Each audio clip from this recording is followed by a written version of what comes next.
प्यारे सहपाठियों, आप सभी को मेरा नमस्कार। आज संविधान दिवस के इस पावन अवसर पर मैं आप सभी को बधाई देती हूँ और मैं आपके सामने संविधान की प्रस्तावना का उच्चारण करने जा रही हूँ। आप सभी कृपया करके अपने स्थान पर खड़े हो जाइए और अपना दाहिना यानी सीधा हाथ आगे कर लीजिए और मेरे साथ शपथ लीजिए। हम भारत के लोग भारत को एक संपूर्ण प्रभुत्व संपन्न समाजवादी पंथनिरपेक्ष लोकतंत्रात्मक गणराज्य बनाने के लिए तथा उसके समस्त नागरिकों को सामाजिक, आर्थिक और राजनीतिक न्याय, विचार अभिव्यक्ति, विश्वास और धर्म और उपासना की स्वतंत्रता, प्रतिष्ठा और अवसर की समता प्राप्त करने के लिए तथा उन सब में व्यक्ति की गरिमा और राष्ट्र की एकता और अखंडता सुनिश्चित करने वाली बंधुता बढ़ाने के लिए दृढ़ संकल्प होकर अपनी संविधान सभा में मैं आज तारीख 26 नवंबर 1949 ईस्वी को एतद द्वारा संविधान को अंगीकृत, अधिनियमित और आत्मा अर्पित करती हूँ। धन्यवाद। आप अपने स्थान पर बैठ जाइए।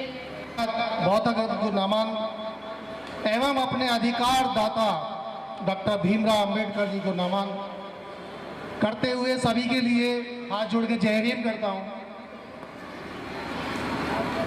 प्रबुद्ध जन, जितने भी साथी, जितने भी महापुरुष हमारे बीच में रहे हैं, हमारे पास बहुत बड़ी विरासत है।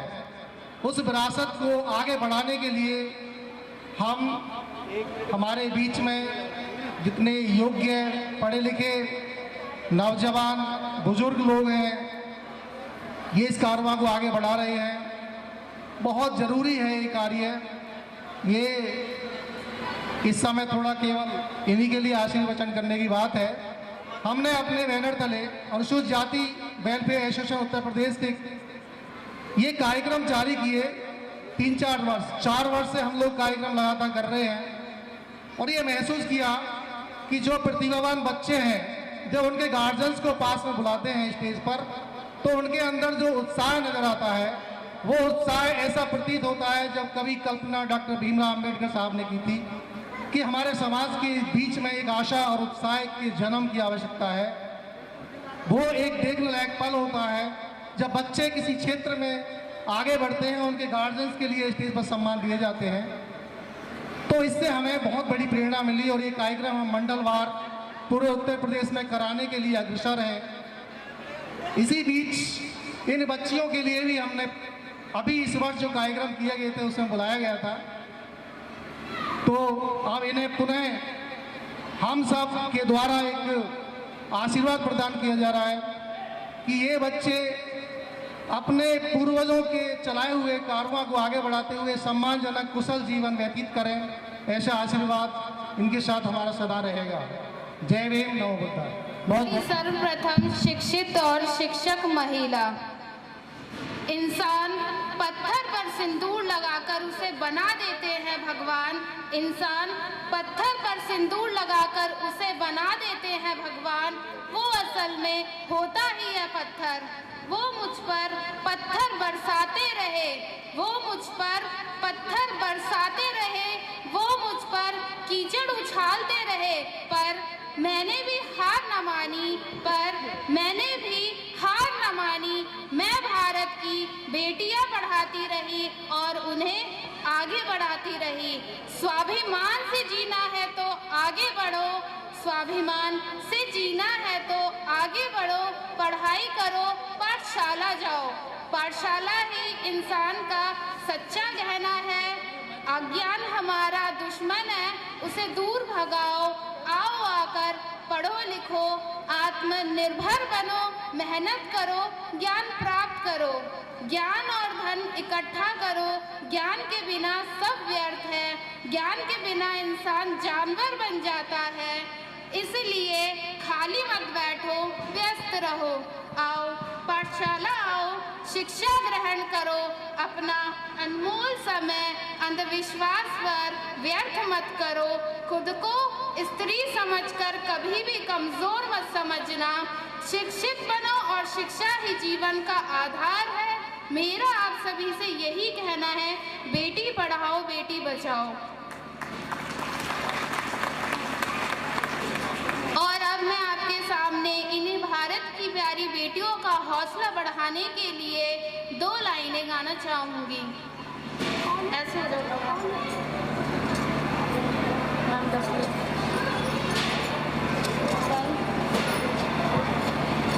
हौसला हमारा नया रंग लाएगा, अब अंधेरा देश में होने न पाएगा। हौसला हमारा नया रंग लाएगा, अब अंधेरा देश में होने न पाएगा।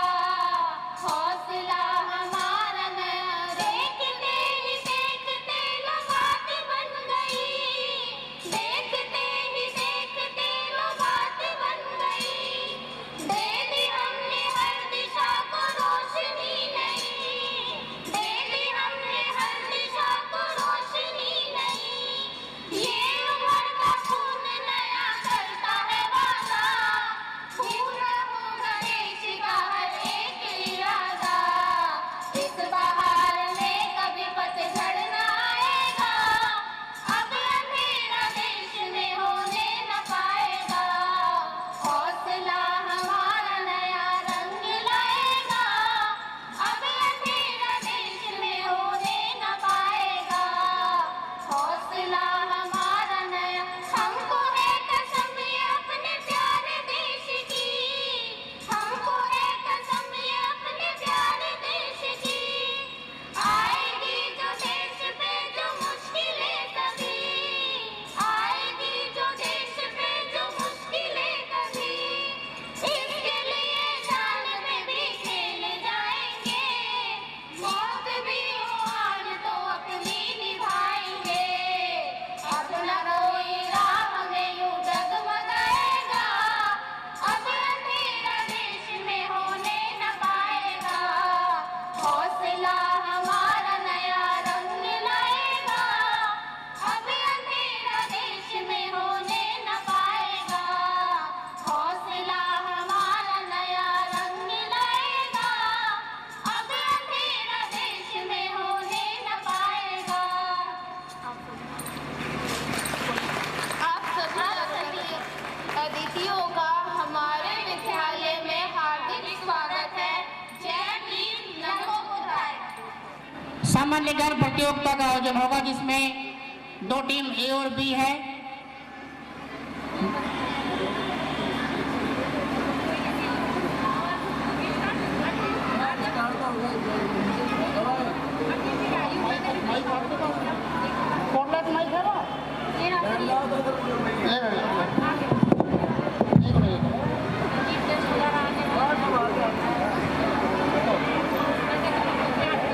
सामान्य ज्ञान प्रतियोगिता में टीम ए टीम बी से मैडम कुछ सवाल करेगी, जिनका बच्चे जवाब देंगे। स्टार्ट।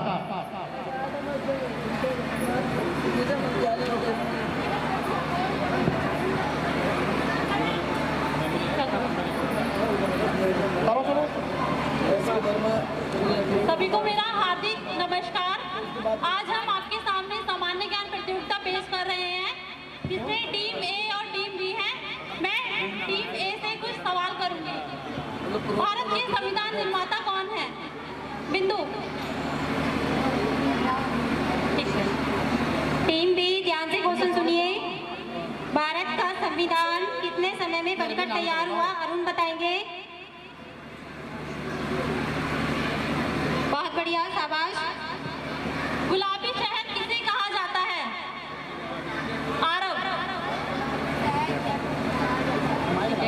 माइक दे दो ना, छोटा वाला मैडम ने माइक दे दो। टीम बी, क्वेश्चन सुनिए। उत्तर प्रदेश का राजकीय चिन्ह क्या है? हिमांशु बताएंगे। मछली एवं तीन कमान। बहुत बढ़िया, शाबाश। उत्तर प्रदेश के मुख्यमंत्री कौन है? हिमांशु। प्रशांत। योगी आदित्यनाथ। शाबाश। टीम ए, क्वेश्चन सुनिए ध्यान से। हॉकी का जादूगर किसको कहा जाता है? पुनीत, क्वेश्चन का आंसर बताइए। हॉकी का जादूगर ध्यानचंद को कहा जाता है। बहुत बढ़िया, शाबाश। टीम ए, उत्तर प्रदेश का राजकीय पुष्प क्या है?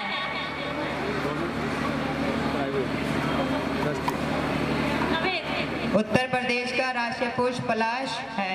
या ठीक, बहुत बढ़िया। क्वेश्चन सुनिए। भारत के प्रधानमंत्री कौन है? नैना बताएंगी। श्री नरेंद्र दामोदर दास। गुड। भारत के राष्ट्रपति कौन है? सोफियान। भारत के राष्ट्रपति द्रौपदी मुर्मू हैं। बहुत बढ़िया, शाबाश। टीम बी, क्वेश्चन सुनिए। हिमा दास ने कितने स्वर्ण पदक जीते? विकास बताएंगे। हिमा दास ने 6 स्वर्ण पदक जीते। बहुत बढ़िया, शाबाश। जिला गाजियाबाद के जिलाधिकारी जी का नाम क्या है?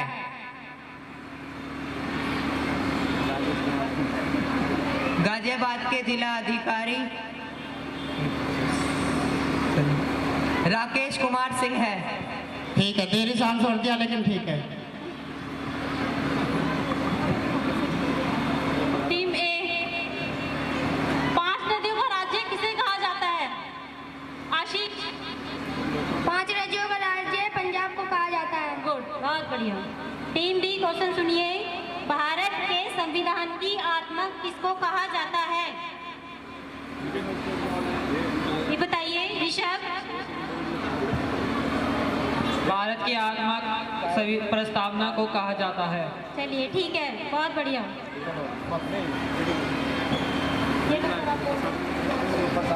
ठीक है, बहुत बढ़िया। सामान्य ज्ञान प्रतियोगिता कितनी भी लंबी कर सकते हैं, लेकिन अच्छा परफॉर्मेंस दी। दोनों टीम विजय हुई है।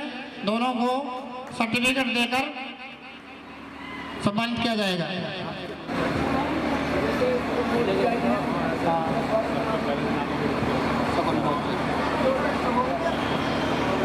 संत शिरोमणि गुरु रविदास टेम्पल ट्रस्ट के प्रांगण में आज 26 नवंबर को हम भारतीय संविधान का उत्सव संविधान दिवस के रूप में मना रहे हैं। आज इस कार्यक्रम में उपस्थित सभी ज्ञानी ध्यानी वक्ता, बच्चे, उनके अभिभावक, कार्यक्रम के मुख्य अतिथि श्रद्धेय मामराज सिंह जी, श्रद्धेय बलबीर सिंह जी, श्रद्धेय अर्जुन सिंह जी, श्रद्धेय खजान सिंह जी और श्रद्धेय हमारे बीच में मुकुटलाल तोमर जी, जय सिंह जी, बाबूराम जी, बबलू जी, एडवोकेट सेठ सिंह जी, टेम्पल ट्रस्ट के अध्यक्ष आदरणीय हरस्वरूप ठेकेदार जी, महामंत्री श्री आरपी सिंह जी और सभी कार्यकारिणी के सदस्य, सभी सामाजिक, राजनीतिक और धार्मिक संगठनों के कार्यकर्ता, सदस्यगण, सभी को आज संविधान दिवस के उपलक्ष्य में मैं आपको हार्दिक मंगल कामनाएं देता हूं, साधुवाद देता हूं। साथियों, संविधान के ऊपर बोलने वाले तो काफ़ी सारे लोग हैं, क्योंकि मैं मेरे स्टूडेंट साइज का हूं, इसलिए ज़्यादा संविधान के बारे में नहीं बोलूँगा, लेकिन इतना जरूर कहूँगा कि संविधान ये एक ऐसा दस्तावेज है जो हमारे देश के क्राउन है, हमारे देश का मुकुट है, और इस क्राउन की वजह से ही हमें जो है तमाम तरह के राजनीतिक, धार्मिक, चाहे राइट ऑफ एजुकेशन हो, राइट ऑफ टॉक हो, राइट ऑफ वर्शिप हो, तमाम तरह के जो वोट का अधिकार है, तमाम तरह के जो हमें अधिकार मिले वो संविधान के द्वारा मिले। और ये परम पूज्य बोधिसत्व बाबा साहब द्वारा लिखा हुआ एक लिखित संविधान है जो दुनिया का सबसे उत्कृष्ट संविधान है। और जब तक संविधान है, जब तक हम हैं, ये आप ध्यान रखिएगा। इसलिए साथियों, संविधान के प्रति हमेशा जागरूक रहिए, और खासकर वो लोग जो संविधान की शपथ लेकर के संवैधानिक पोस्टों में बैठे हैं और समाज के लिए कुछ नहीं करते, बल्कि समाज के लिए उल्टा काम करते हैं, ऐसे लोगों पर नजर रखनी चाहिए। तो इसके साथ ही में आज सिद्धार्थ इंटर कॉलेज का स्थापना दिवस है, इसके ऊपर भी दो बात कहना चाहूँगा। साथियों, हमारे परम आदरणीय रविदास टेम्पल ट्रस्ट के जो फाउंडर अध्यक्ष रहे हैं श्रीदेव श्री रामतेसी जी, जिनके द्वारा ये पौधा लगाया गया, आज इसको बहुत ही सुचारू रूप से आगे बढ़ाने का कार्य हमारी जो ट्रस्ट है श्री हर्षरूप ठेकेदार जी के नेतृत्व में, हरीश कुमार हितेशी जी जो उपाध्यक्ष है उनके नेतृत्व में, आरपी सिंह जी नेतृत्व में, और तमाम जो कार्यकारिणी के सदस्य हैं उन सबके नेतृत्व में बहुत शानदार कार्य कर रही है।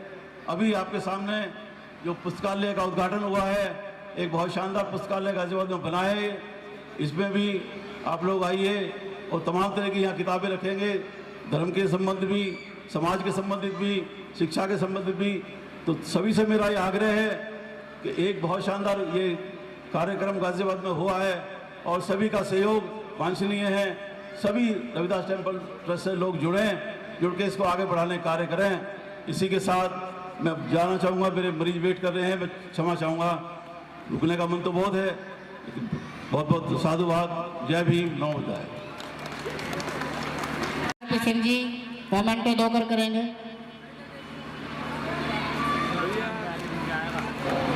तथागत गौतम बुद्ध को नमन करते हुए,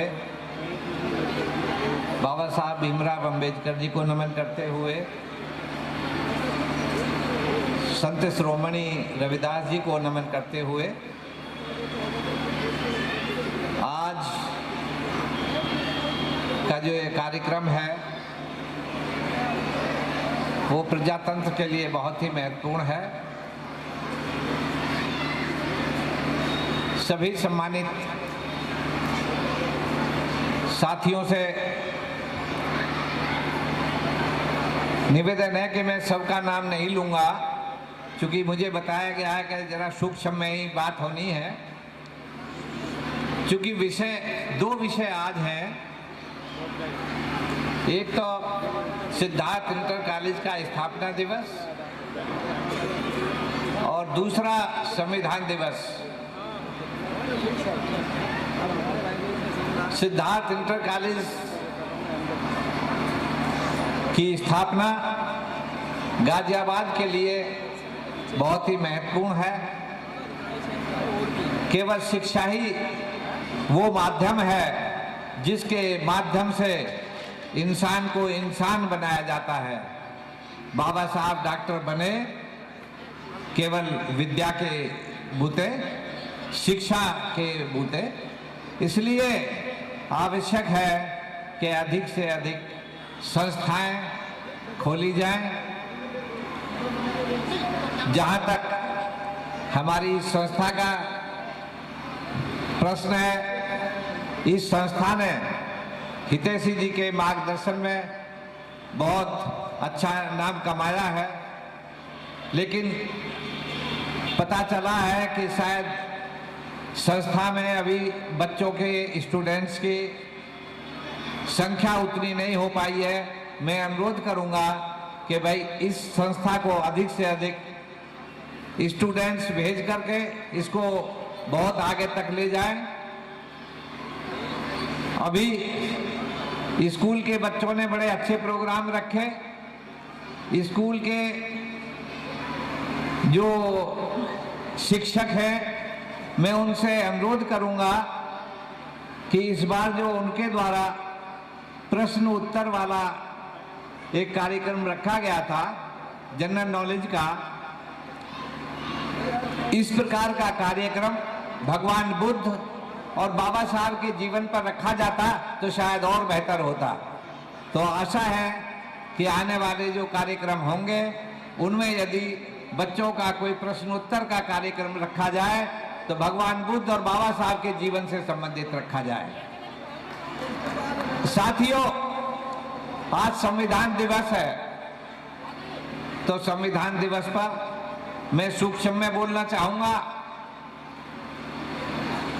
सबसे पहले जो प्रस्तावना है, We the people of India having solemnly resolved to constitute India into a democratic republic, इसमें जब आप थॉरोली पढ़ेंगे तो सबसे पहली बात है कि बाबा साहब ने जनता को सर्वोपरि समझा है।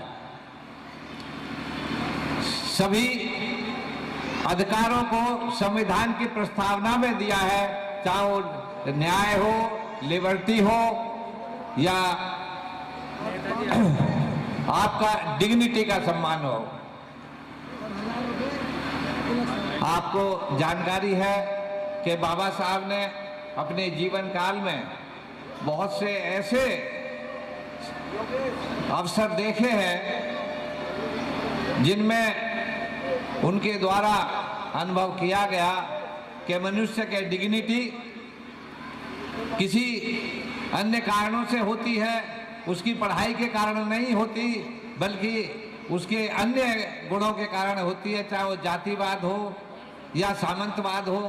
इसलिए बाबा साहब ने डिग्निटी की बराबरी का जो अध्याय उसमें जोड़ा है वो बहुत महत्वपूर्ण है। मैं अनुरोध करूंगा सभी से कि अपने रोजमर्रा के कार्यक्रम में अपनी और अपने समाज की डिग्निटी का विशेष रूप से ध्यान रखें। मैं सूक्ष्म में आज की व्यवस्था पे भी मैं बोलना चाहूंगा। देखिए, संविधान में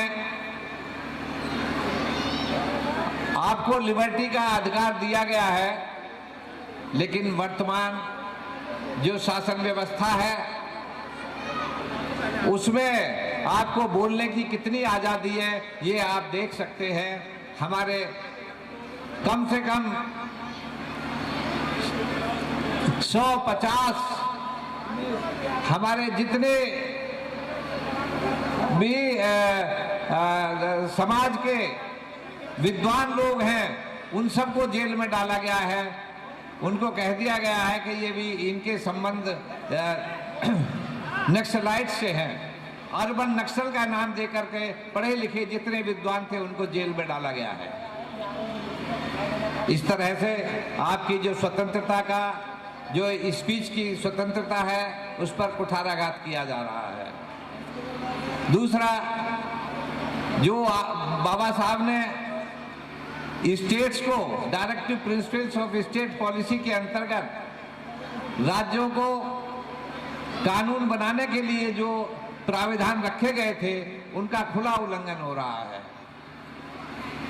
बाबा साहब ने ये कहा था आर्टिकल 39 के अंदर कि सरकारों को, जो भी सरकार हो, चाहे स्टेट की हो सेंटर की हो, ऐसी व्यवस्था लागू होनी चाहिए, ऐसी अर्थव्यवस्था लागू होनी चाहिए कि कुछ लोगों के पास ही सारे जो उसके देश की जो संपत्ति है, जो इंडस्ट्री है, वो सब एक जगह एकत्रित ना हो जाए।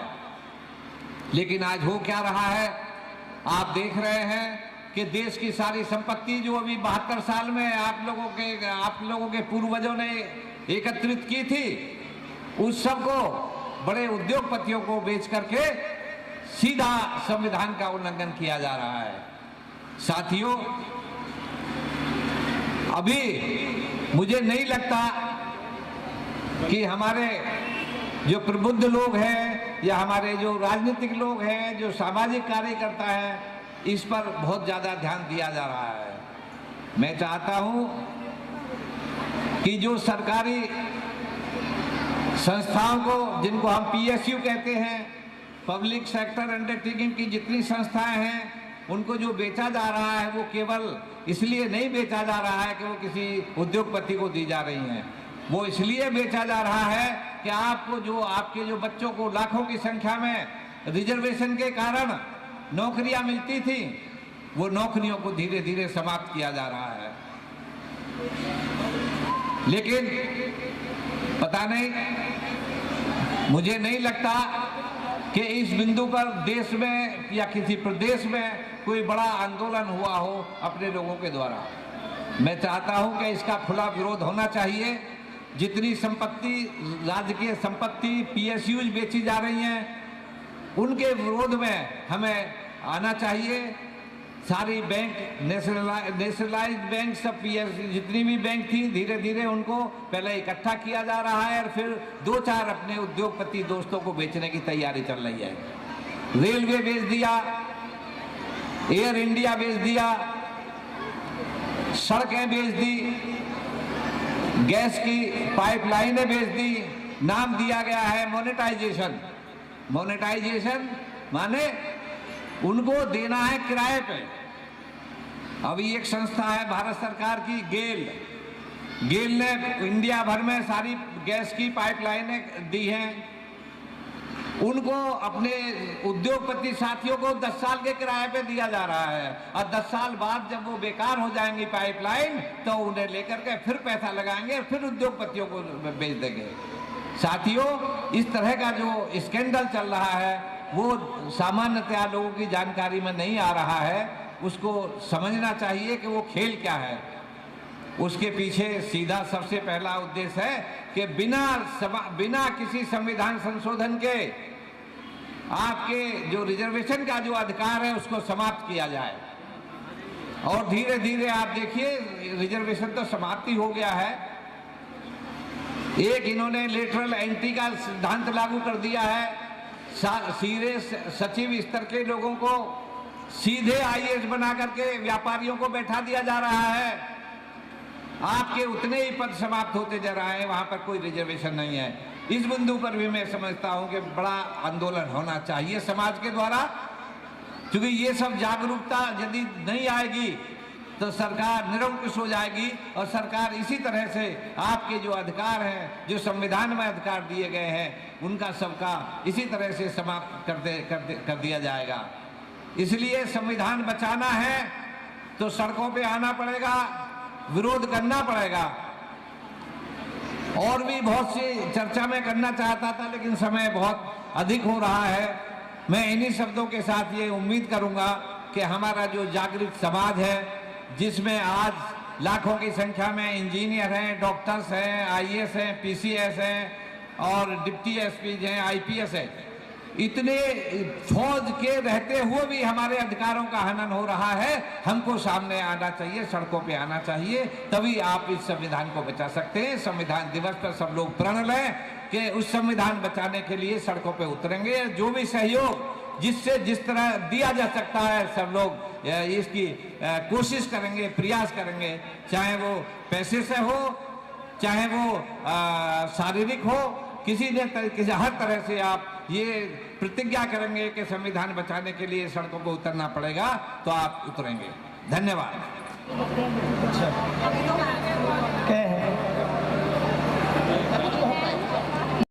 अतिथिगण, मुख्य प्रबंधक जी, प्रधानाचार्य जी एवं मेरे समस्त शिक्षकगण, मेरे प्रिय अभ्यर्थियों को मेरा सादर नमस्कार। मैं रजनी, सिद्धार्थ इंटर कॉलेज के अध्यापिका, आप सभी को सिद्धार्थ इंटर कॉलेज के संविधान स्थापना दिवस के अवसर पर संविधान दिवस की हार्दिक बधाई देती हूँ। आज मैं प्रधानाचार्य जी के समक्ष दो शब्द कहना चाहती हूँ।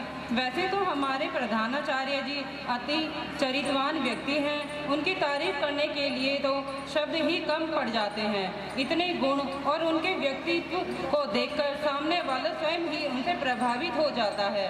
वे अपने आप में संपूर्ण व्यक्तित्व संपन्न हैं। वे पढ़ाई के अलावा खेलकूद की शिक्षा, वाद विवाद, प्रतियोगिताओं और भाषण कला में भी बड़ी रुचि लेते हैं। वे खुद तो महान होते ही हैं, बल्कि अपने शिक्षकों और विद्यार्थियों को भी महान बनाना चाहते हैं। इसलिए कभी उनके द्वारा कटु शब्दों का प्रयोग हो जाता है, क्योंकि वो आपके अंदर एक योग्य अध्यापक व योग्य विद्यार्थी देखना चाहते हैं। क्योंकि उनकी नज़रों में हर किसी व्यक्ति में, बच्चे में एक विशेष गुण होता है। वो यही होते हैं, हमें सही गलत का आभास कराते, बिना स्वार्थ के हमें सिखाते। जैसे किसी जहाज का भाग्य उसके कप्तान पर निर्भर करता है, ठीक उसी प्रकार विद्यालय की सफलता व असफलता उनके प्रधानाचार्य पर निर्भर करती है।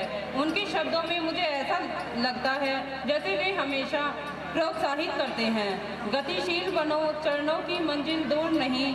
गतिशील बनो, चरणों की मंजिल दूर नहीं। काल चक्र है गतिमान, किसी का दास नहीं। जीवन के हर पल को सार्थक कर डालो, अब मंजिल हमारी दूर नहीं। सही क्या है, गलत क्या है, ये बात समझाते हैं आप। जब सूझता नहीं कुछ भी हमको, तब राहों को सरल बनाते हैं आप। मैं अपने शब्दों से बस यही विराम लेना चाहती हूँ। जय भीम, जय भीम, जय भीम। श्रीमान सीएम साहब और अब मैं अनुज सिंह साहब ज़्यादा तारीफ कर दी, दूर चले सो भीड़ न होई। आज मैं तथागत गौतम बुद्ध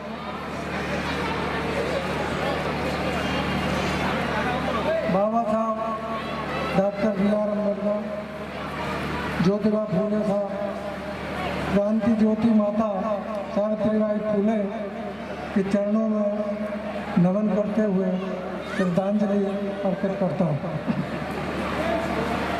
संविधान के बारे में तो बहुत कुछ बोल दिया गया है, और जो लोग लॉ पढ़ाते हैं या पॉलिटिकल साइंस पढ़ाते हैं, वो संविधान के भाग 3 और 4 के बारे में उनको वो रटे पड़े हैं। और जो लोग नहीं भी पढ़ाते हैं, आम सभी लोगों को संविधान के भाग 3 और 4 में क्या लिखा हुआ है सबको जानकारी है अपने अधिकारों के बारे में। मैं सिर्फ एक बात कहना चाहूँगा कि सन 50 और 60 के दशक में वो जानकारी नहीं थी जो जागृति आज है लोगों में। हमारे बच्चे अच्छा परफॉर्म कर रहे हैं, और मैं इस विद्यालय प्रांगण में हूँ। 27 साल पहले मैं इसमें आया था, ये छोटा सा 8वीं तक का विद्यालय था। आज देख के बड़ी प्रसन्नता हो रही है कि ये इंटर कॉलेज है। और मैं सभी अध्यापकों से जो यहाँ पढ़ाते हैं उनसे अनुरोध करता हूँ कि वो अपने विद्यार्थियों में सभी में इतनी महत्वाकांक्षाएं भर दें कि बच्चे जिंदगी के जिस क्षेत्र में भी रहें ऊंचाई पर अपनी नज़र रखें, निशाना ऊंचाई पर साधें। चाहे नेता बने, बड़े नेता बने, IAS IPS बने, अच्छे डॉक्टर इंजीनियर बने, अच्छे कलाकार बने, अच्छे पत्रकार बने, जिंदगी के जिस क्षेत्र में भी रहें ऊंचाई पर निशाना साधें। और मुझे तो कोई खास जानकारी नहीं है, ज़्यादा मैं पढ़ा लिखा भी नहीं हूँ, क्योंकि जो कुछ मैंने पढ़ा लिखा वो सरकारी मजदूरी करने के लिए पढ़ा, और सरकारी मजदूरी में आ गया तो मजदूरी करता रहा। बाद में जो हमें पढ़ना चाहिए था, जो लिखना चाहिए था, वो ना मैं कुछ लिखा और ना उसमें से ज़्यादा पढ़ा। मैंने बाबा साहब की बहुत ही कम किताबें पढ़ी हैं। मैं अनुरोध करता हूँ जिन लोगों के पास टाइम है बाबा साहब को जानने के लिए उनकी किताबों को पढ़ें, ज़्यादा से ज़्यादा किताबों को पढ़ें, तब पता लगेगा। कहने को हर कोई कह देता है कि मैं अम्बेडकरवादी हूँ। अम्बेडकरवादी होना तो बहुत ही मुश्किल काम है। हम जानते कितना, उनकी क्या किताब हमने पढ़ी है। जैसे जैसे थोड़ा बहुत जानते हैं, हम जानते कुछ नहीं है, और लिखते भी कुछ नहीं है। जो जान जाते हैं वो लिखते कुछ नहीं है। हमारे पास जो है लेखकों का बहुत ही अभाव है। लेखक और ज़्यादा होने चाहिए हमारे पास। और जो इतिहास उन्हीं लोगों का रहा है अब तक जिन समाज में लेखक रहे, और जिन समाज के लेखक नहीं रहे उन समाजों का कोई योगदान कहीं इतिहास में दर्ज नहीं, जबकि बलिदान उन्हीं के ज़्यादा है। तो पढ़ें भी लिखें भी, और जो हमारे बच्चे हैं वो ज़्यादा से ज़्यादा जागरूक रहें।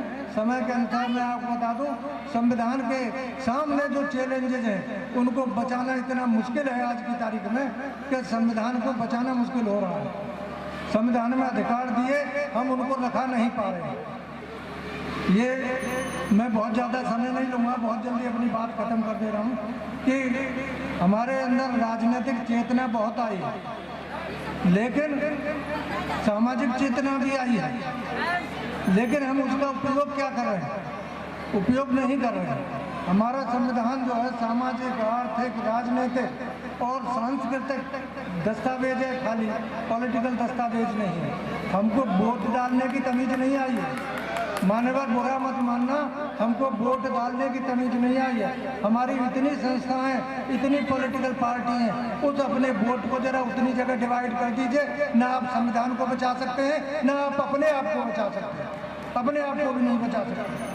संविधान को बचाना है तो वोट डालने की तमीज सीखनी चाहिए।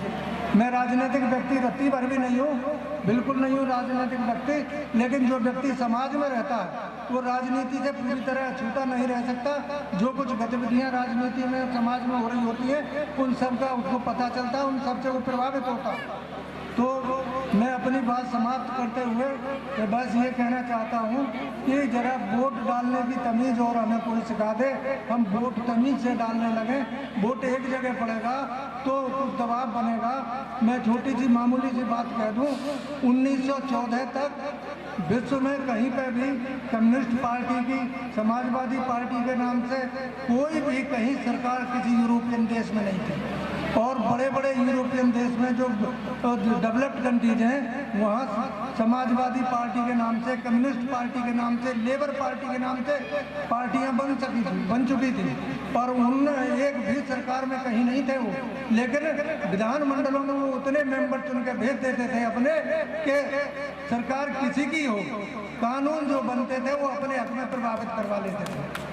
आज हमारा कहीं कोई रत्ती भर दबाव नहीं है, और रत्ती भर दबाव इसलिए नहीं है कि हमको जो वोट डालने की थोड़ी सी तमीज आई थी हम भूल गए थे। वोट डालने का हमें ज्ञान नहीं है और वोट की वैल्यू हम नहीं समझ रहे। वोट को कितनी जगह बांटेंगे हम? वोट को जितनी ज़्यादा जगह बांटेंगे उतने ही ज़्यादा कमज़ोर हो जाएंगे। और बहुत ज़्यादा मैं ज़्यादा नहीं कहूँगा, आप लोग सब चले गए, बच्चे रह गए। बस मैं जय भीम जय।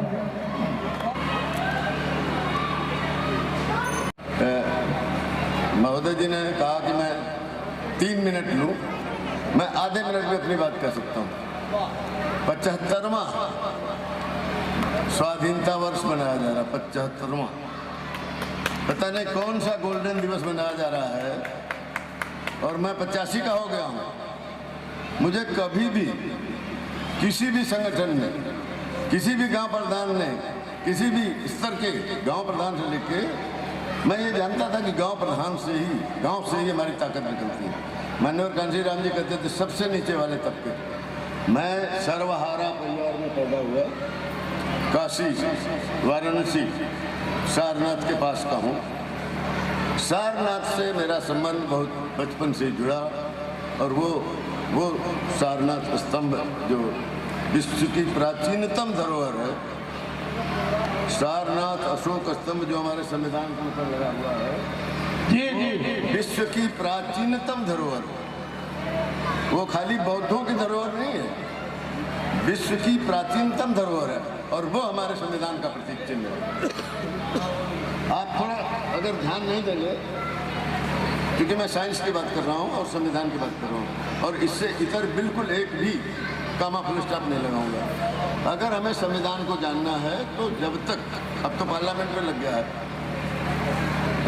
हेलो, अगर आप तो बिल्कुल करीब हो दिल्ली के, आप बिल्कुल दिल्ली के करीब हो, और अगर दिल्ली वाले लोग या NCR वाले लोग या प्रधान जी जैसे इतने महान साथी लोग अगर अपनी टीम लेके जाएंगे और अब पार्लियामेंट को देखेंगे जहाँ पर सेंट्रल विस्टा बनी है, वहाँ पर जो सबसे ऊपर सारनाथ का अशोक स्तंभ, मैं जब तक बन रहा था तब तक तो मैं जाता रहा। जब से बन के तैयार हुआ, जब मोदी का कार्यक्रम था, उसी दिन से मैं बीमार पड़ गया हूँ। वो कार्यक्रम मैं सोचा था कि शायद मुझे ही करना पड़ता, मोदी ने कर दिया तो मुझे, मैं डिप्रेशन में चला गया। 6 महीने से मैं डिप्रेशन में हूँ। वो धरोहर मेरी अपनी धरोहर है, बौद्धों की धरोहर है। सारनाथ अशोक स्तंभ में ही, सारनाथ अशोक स्तंभ क्या चीज़ है ये हमें ठीक से समझने की जरूरत है। बुद्ध को जब ज्ञान प्राप्त हुआ, जहाँ प्राप्त हुआ वहाँ तो ठहरे नहीं, रुके नहीं, वो तो आए सारनाथ में। जो कुछ भी बुद्ध ने शुरुआत की वो तो सारनाथ से शुरुआत की। वहीं पर सम्राट अशोक ने अपना स्तंभ गाड़ा है। लोग कहते हैं 84,000 स्तंभ गाड़ा, जो भी है, लेकिन जो स्तंभ मैं देखता हूँ वहाँ सारनाथ में, वो स्तंभ अगर ना होता तो क्या होता? सारनाथ में अगर अशोक स्तंभ न होता तो क्या होता? तो क्या डॉक्टर अंबेडकर को बुद्ध के बारे में जानकारी मिलती? नहीं मिलती। बुद्ध को बुद्ध के जानने मानने वालों ने छिपा दिया। क्यों? बुद्ध के जो भी लोग संगठन में शुरू में आए हैं, वो सारे के सारे राजकुमार थे, खाए पीते पिए लोग थे। और ये देश तो भूखे नंगों का रहा है हमेशा से, आज भी है, आगे भी साथ रहेगा। क्यों? भूखे नंगे लोग सोचते हैं कोई हमारे लिए कुछ काम करेगा। भैया दिन भर मजदूरी करोगे 300 रुपये की तो 3,000 रुपये थोड़े मिल जाएंगे तुम्हें। जब तक आप 5,000 रुपये की मजदूरी नहीं करोगे रोज की, तो आपको 3,000 मिलने वाले नहीं होंगे। व्यापार में आप सोचते हो कि आप बहुत सफल होगे। मौर्य जी की कुर्बानी है, मौर्य जी की भूमि है, मौर्य जी के लोग यहाँ हैं। अच्छी बात है, मुझे भी लगता है कि जब इधर उधर देखता हूँ कि अपने लोगों के व्यापार फल फूल रहे हैं। ये व्यापार नहीं है, ये छोटी छोटी दुकानें हैं। हमें तो 1 नंबर पे आना है तो अंबानी पम्बानी को इनको पीछे छोड़ना पड़ेगा। और वो तब हो सकता है जब आप विज्ञान और संविधान की जानकारी, विज्ञान से भागोगे, संविधान से भागोगे। मैं 6वीं क्लास में मैंने एक किताब पढ़ी, भागो नहीं दुनिया को बदलो। 6वीं क्लास में दिया किसने? एक दुबे ने दिया। लिखी किसने है? एक ब्राह्मण ने, राहुल संकीर्तन ब्राह्मण था। मेरे भाई के दोस्त ने, रामलाल दुबे ने मुझे वो किताब दी। उस किताब में मुझे पागल बना रखा है। पागल 6 घंटे 8 घंटे अगर ना लिखूं, 6 घंटे 8 घंटे ना लिखूं तो बिल्कुल पागल ही हो जाऊंगा। इन 6 महीनों में मैंने लिखना क्या, कलम ही नहीं चली।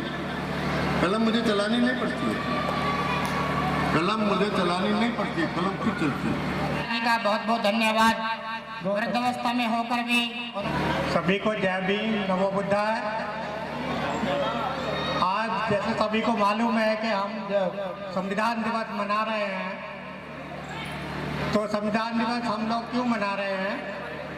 क्योंकि संविधान में एक ऐसा प्रोविजन है, संविधान जिसमें हम संविधान लागू होने से पहले हमारे देश में जाति और वर्ण व्यवस्था लागू थी, जिसमें 85% जनता, मतलब 4 वर्ण हैं, ऊपर सबसे ऊपर ब्राह्मण, दूसरे नंबर पे क्षत्रिय, तीसरे नंबर पे वैश्य है और बाकी सब शूद्र। ये तीनों वर्ण जो हैं, ब्राह्मण क्षत्रिय वैश्य, केवल 15% है। इनको छोड़ के बाकी सभी शूद्र वर्ण में है हिंदू धर्म में, और शूद्रों को कोई भी अधिकार नहीं थे हिंदू धर्म में। समझिए वो गुलाम थे ऊपर के तीनों वर्णों के। तो 85% जनता तो ये गुलाम हो गई। और दूसरी जो ये ब्राह्मण क्षत्रिय वैश्य, इनकी जो महिलाएं थी, इनको भी हिंदू धर्म में कोई अधिकार नहीं थे, न पढ़ने का अधिकार, न संपत्ति रखने का अधिकार, सिर्फ गुलाम थे ये। ऊपर वाले वर्णों की सेवा करो और जिंदा रहो कैसे। और उनमें भी जो अनटचेबल थे, हम सर्वकास्ट जिनको अनटचेबल अछूत डिक्लेयर कर दिया गया था, उनकी स्थिति तो जानवरों से भी ज़्यादा बदतर थी। मतलब उनका छूना भी पाप हो जाता था। मंदिर में जाओ तो उनके मंदिर में जाने से भगवान अपवित्र हो जाते थे। इन पे अब अपवित्रता का इतना बड़ा दाग लगा था कि होना तो ये चाहिए था कि ये मंदिर में जाते और पूजा करके निकलते तो शुद्ध होकर निकल जाते। और यहाँ तो उल्टा हो गया कि भगवान ही अपवित्र हो जाते थे इनसे। तो जहाँ इतनी है इनकी हालत खराब थी कि पशु जहाँ पानी पी सकते थे वहाँ ये लोग पानी भी नहीं पी सकते थे। तो उस टाइम सारे देवी देवता थे, कई देवी देवता ने ये नहीं आके कहा कि भाई इतने अत्याचार इन पे क्यों हो रहे हैं। इन अत्याचारों को दूर करो। आदमी आदमी पे ही अत्याचार कर रहा है, इतना अत्याचार कर रहा है, उसे पशु से भी नीचे बना दिया। तो क्यों बना दिया? तो कौन आया आपके अत्याचार दूर करने? हमारे अत्याचार दूर करने आए बाबा साहब। और बाबा साहब ने संविधान लिखा, उसमें हमें बराबर के अधिकार दिए। हमें ही नहीं दिए, सभी को, स्त्री को, पुरुष को, ब्राह्मण को, क्षत्रिय को, सबको, शूद्र को, एससी को, सबको बराबर अधिकार मिल गए। तो वोट डालने का अधिकार भी मिल गया। वोट भी में भी हमारा एक ही वोट का बराबर कीमत है, चाहे राष्ट्रपति का वोट हो, चाहे हमारा हो या किसी का भी हो, कितने मालदार का। तो इस संविधान को हमें बचाना बहुत जरूरी है। और आज आप देख रहे हैं चारों तरफ मेनली जो गवर्नमेंट है, बीजेपी गवर्नमेंट, वो कह रही है कि संविधान बदलना है, संविधान खराब है, संविधान बदलना है। अब जरा सोच के देखिए कि संविधान है क्या। ऐसे प्रचारित करते हैं कि जैसे डॉक्टर अंबेडकर ने अपनी मर्जी से संविधान लिख दिया, जो चाहे उसमें जो लिखा है सारा डॉक्टर अंबेडकर ने अपनी मर्जी से लिख दिया। और क्योंकि डॉक्टर अंबेडकर एक अनटचेबल थे, नीची जाति से आते थे, तो इसे बदलो, डॉक्टर अंबेडकर ने लिख दिया, अंबेडकर का नाम हो रहा है, हमारी बदनामी हो रही है। और उन्होंने जो है कि सर्वकास्ट को रिजर्वेशन कर दिया, हमारा अधिकार छीन लिया, बदलो इसे संविधान को। तो आपको ये समझने की ज़रूरत है, बताने की ज़रूरत है कि ऐसा नहीं है जैसा प्रचारित किया जा रहा है, ये बिल्कुल गलत है। संविधान ऐसा नहीं है कि डॉक्टर अंबेडकर ने ऐसे ही लिख दिया। डॉक्टर अंबेडकर तो जो ड्राफ्टिंग कमेटी थी, लिखने की, ड्राफ्ट करना है उसको, ड्राफ्टिंग कमेटी के चेयरमैन थे। और उस संविधान सभा थी एक, संविधान सभा में 299 लोग थे। डॉक्टर अंबेडकर ने कई देश के संविधान पढ़े और पढ़ के जो अच्छी चीज़ें थी वो संविधान सभा के सामने रखी। और संविधान सभा में पूरा डिस्कस होकर जो संविधान सभा के लोगों ने पास करा, वो फिर जो उस टाइम की लोकसभा थी उसमें रखी गई चीज़ें, और जो लोकसभा ने भी पास कर दी वो संविधान में लिखी गई हैं। ठीक है। तो और उस टाइम सोचने की बात है कि जो संविधान सभा में या लोकसभा में जो लोग थे वो लोग थे जो जिन्होंने आज़ादी के लिए लड़ाई लड़ी, जिन्होंने आज़ादी के लिए संघर्ष करा, और जो जैसा भारत चाहते थे, आज़ाद भारत चाहते थे, वो उनका सपना उस आज़ाद भारत में बंद है संविधान में। और आज के लोग कह रहे हैं कि संविधान बदलना है, संविधान बदलना है, क्योंकि वो मनुस्मृति लाना चाहते हैं, वही पुरानी व्यवस्था अभी तक चल रही है, 5000 साल से चल रही थी, अभी तक भी खत्म नहीं हुआ है। चाहे संविधान लागू हो गया पर उसे खत्म नहीं करने देना चाहते। अभी कहाँ, वर्ण व्यवस्था अभी वैसे की वैसी ही लागू है, थोड़ा बहुत अंतर पड़ा है। तो यदि संविधान खत्म हो गया तो समझ लीजिए हमारे इतने लोगों को 92% जनता जो गुलाम थी हिंदू धर्म में, सबको फिर से वो गुलामी में लाना चाहते हैं। तो इसलिए सभी से निवेदन है कि संविधान के विरोध में जो भी अफवाह फैलाई जा रही हैं उसे दूर करें और संविधान को पूरी बचाने की कोशिश करें। संविधान नहीं रहेगा तो हमारे सारे अधिकार छीन जाएंगे। मान लो उन्होंने वोट डालने का अधिकार ही छीन लिया तो क्या होगा? आप वोट नहीं डालोगे तो आपके पास कोई आएगा ही नहीं, आपका वैल्यू ही नहीं रहेगा कुछ भी। तो इसलिए संविधान को बचाना बहुत जरूरी है। यही नहीं कि आरक्षण के लिए, ये तो जो ओबीसी वाले हैं उनको भी कोई अधिकार नहीं था, ओबीसी भी सूत्र में ही थे जो आज की डेट में ओबीसी हैं। अब यदि देखा जाए तो संविधान कहते थे कि भाई संविधान में जो है, संविधान से पहले संविधान में आरक्षण करके डॉक्टर अंबेडकर ने मतलब देश को बर्बाद कर दिया। आरक्षण से जो है जो क्वालिफाइड लोग हैं वो तो नौकरी में आते नहीं और जो जिन्हें नॉलेज नहीं है वो आ जाते हैं। ये बात बिल्कुल गलत है। आज़ादी के बाद से ऐसा नहीं है कि जो रिजर्वेशन की वजह से बिना क्वालिफिकेशन के लोग आ गए। यदि ऐसा होता कि आज़ादी के बाद देश बर्बाद होता तो उनसे पूछिए कि आज़ादी से पहले देश क्यों गुलाम था? 800 सालों तक आज़ादी से पहले गुलाम रहा। जब ये वर्ण व्यवस्था थी तो क्यों गुलाम हुआ? तब तो आरक्षण नहीं था। आज़ादी से पहले 800 सालों तक तो मुगलों की गुलामी झेली, 200 सालों तक अंग्रेजों की गुलामी झेली। क्यों झेली? जब ये व्यवस्था अच्छी थी, आपकी वर्ण जाति व्यवस्था जिसे लागू करना चाहते हैं, आप भी लागू करना चाहते हैं, यदि अच्छी व्यवस्था थी तो क्यों गुलाम हुआ देश? फिर तो गुलाम होना ही ठीक था। और ये देश जिसको कहते हैं कि अखंड भारत था, हमारा देश अखंड भारत बनाएंगे, अखंड भारत बनाएंगे, ये कोई नहीं बताता कि अखंड भारत कब था। अखंड भारत हमारा देश था सम्राट अशोक के टाइम में, और सम्राट अशोक के टाइम में ये हिंदू धर्म की व्यवस्था लागू नहीं थी, वर्ण और जाति व्यवस्था। सम्राट अशोक के टाइम में बौद्ध धर्म लागू था, और सम्राट अशोक के 10वें शासक बृहदत्त मौर्य को उसके सेनापति पुष्यमित्र शंगु ने मार के और सत्ता हड़प ली छल से, और ये वर्ण व्यवस्था लागू कर दी। वर्ण व्यवस्था लागू होने के बाद देश का इतना पतन हुआ है, इतना पतन हुआ है इस व्यवस्था की वजह से कि देश 8 भागों में बट गया। 7 देश इससे अलग हो गए, अफगानिस्तान, नेपाल, भूटान, म्यांमार, एक हो गया बचा। ये 7 देश अलग हो गए, श्रीलंका, बांग्लादेश, पाकिस्तान, सब इसी का हिस्सा थे अखंड भारत में सम्राट अशोक के टाइम में। तो यदि ये वर्ण व्यवस्था में जब भाईचारा ही नहीं है, आपस में देशवासियों में भाईचारा नहीं है, एक दूसरे के प्रति प्यार नहीं है, नफरत है वर्ण व्यवस्था की वजह से, तो फिर देश कैसे बचेगा। तो सबसे अनुरोध है कि संविधान को जो ये बदलना चाहती है सरकार, उससे बचाएं, और संविधान की रक्षा करने के लिए सबको जागरूक होना पड़ेगा। धन्यवाद। जी, मुख्य अतिथिगण, शिक्षकगण, छात्रगण, आप सभी को मेरी तरफ से संविधान दिवस की हार्दिक शुभकामनाएं।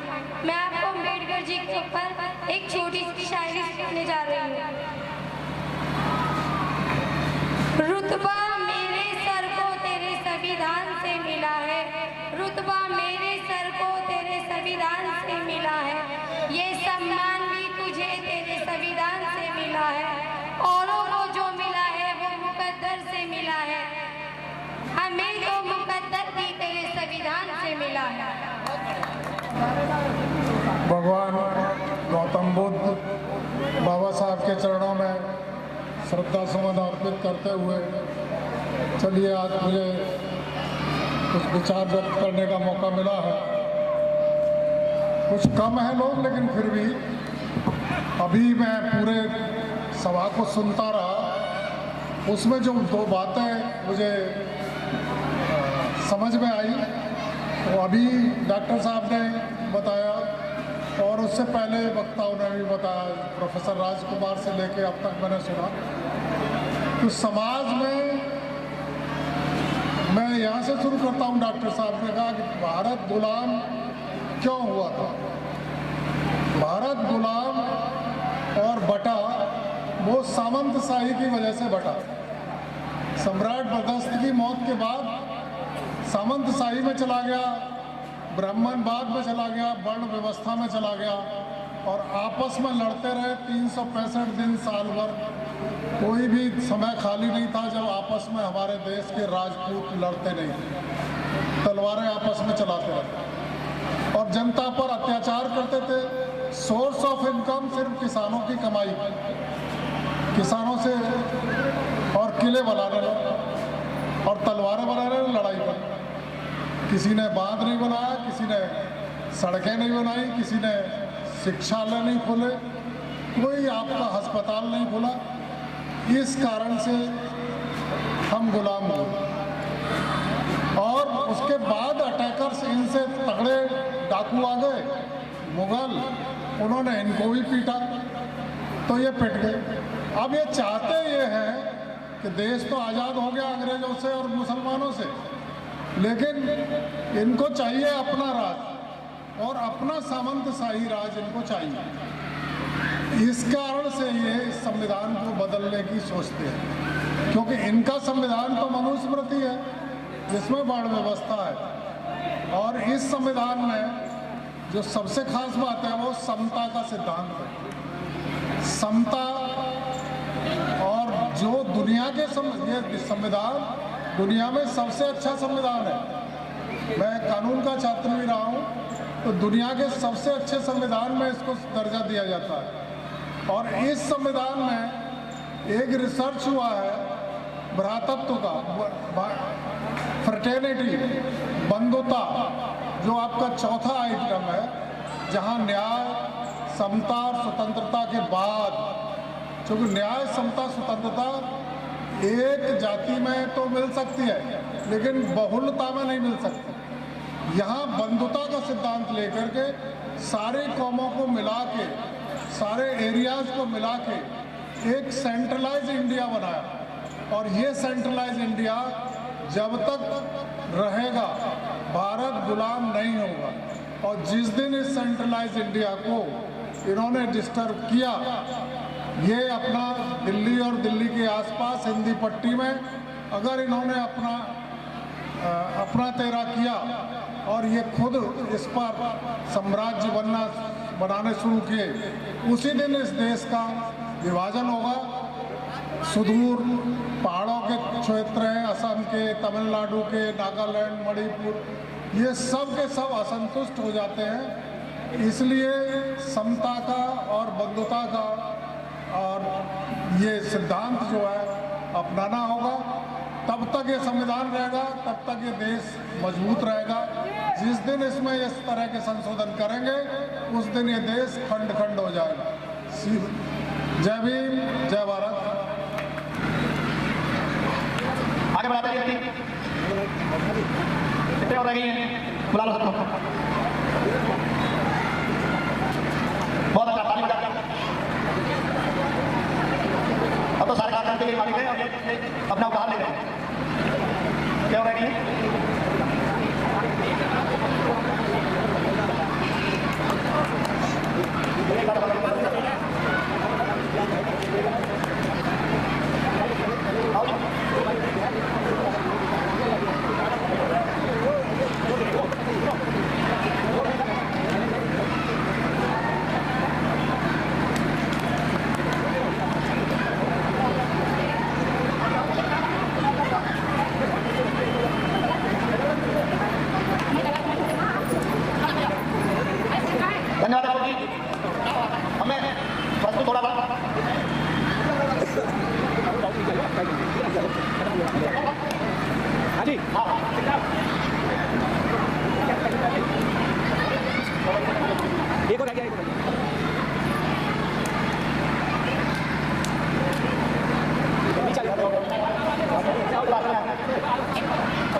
बजरा माली लगता हो गया।